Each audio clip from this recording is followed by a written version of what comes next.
एक गांव में एक बूढ़ी विधवा रहती थी। उसका एक ही लड़का था। उसका नाम कुन्ना था। वे बहुत गरीब थे। किसी तरह उनका काम चल जाता था। गांव के पास में स्थित जंगल में पोड़चास यानी जंगल को जलाकर उसी जगह पर खेती करते। कुन्ना और सुबह हल लेकर खेत पर जाता। बूढ़ी घर का काम खत्म करके उसके लिए परनाल यानी माड़ वाला भात लेकर खेत पर जाती।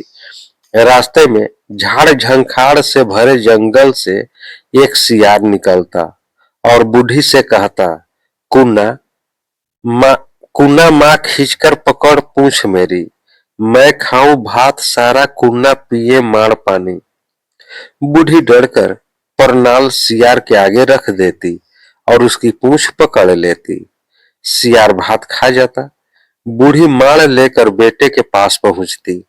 प्रतिदिन सिर्फ माड़ लेकर आने पर कुन्ना ने एक दिन माँ से इसका कारण पूछा। बूढ़ी ने सब कुछ सच सच बता दिया। कुन्ना को सियार के ऊपर गुस्सा आ गया।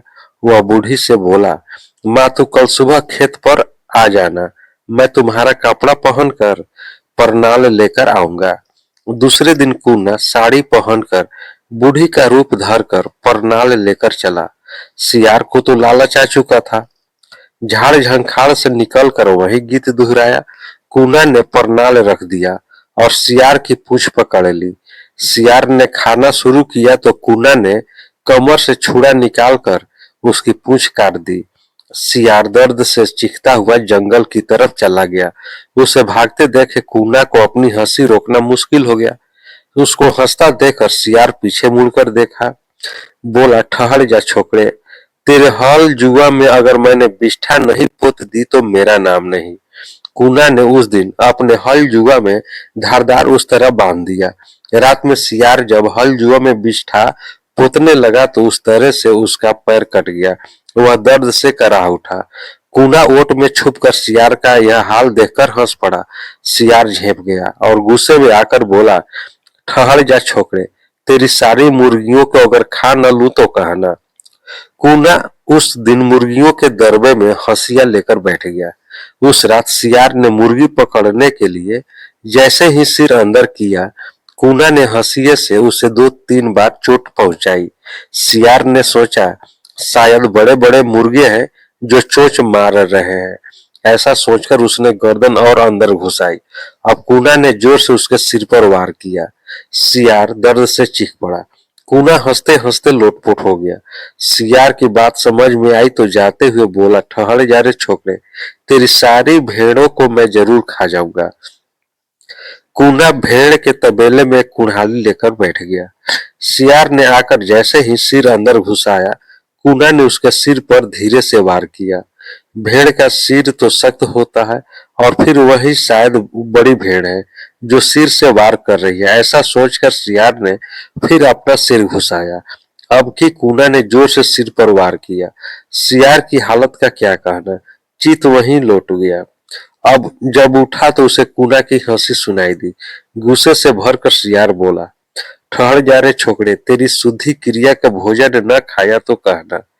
कुन्ना ने सियार का जोर जबर देखकर उसे उचित सीख देने की ठानी। कुछ दिन बीतने पर कुन्ना ने अपनी माँ से कहा, माँ तू जंगल में जा और रोते रोते पेड़ से पत्ते तोड़, तेरा रोना सुनकर सियार जरूर आएगा। उसे कहना मेरा बेटा मर गया, शुद्धि क्रिया होगी, उसे भोजन के लिए निमंत्रण देना। बूढ़ी बेटे की बात मानकर जंगल गई और रोते रोते पत्ते तोड़ने लगी। बूढ़ी का रोना सुनकर पुचकट्टा सियार उसके पास पहुंचा और उसके रोने का कारण पूछा। बूढ़ी ने सारी बातें बताई। सारे सियारों को शुद्धि भोज खाने के लिए आमंत्रित किया। पुचकट्टे सियार की खुशी का क्या कहना। उसने सारे सियारों से कहकर बूढ़ी के लिए पत्ते तुड़वा दिए। बूढ़ी ने घर लौटकर कुन्ना को सारी बातें बताई। माँ बेटे दोनों ने मिलकर सियारों को उचित सबक सिखाने की एक योजना बनाई। उन्होंने घर के सामने कुछ खंभे गाड़ दिए।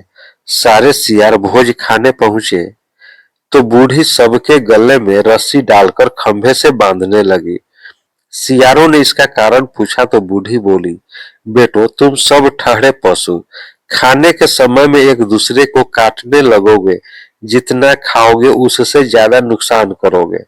बूढ़ी ने सबको पतली रस्सी में से बांधा और बांधने के बाद रोते रोते बोली, निकलना रे कुन्ना बाबू, सारे सियारों को एक एक लाठी मारना, पूछ कटे को मार देना।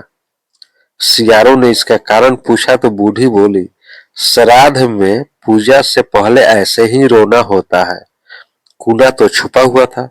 बूढ़ी का रुदन सुनकर बाहर निकला और सियारों को पीटने लगा।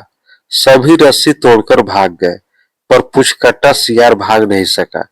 कूना ने उसे पीट पीट कर मार डाला। दोस्तों, यह कहानी आपको कैसी लगी? कहानी को लाइक करें, शेयर करें।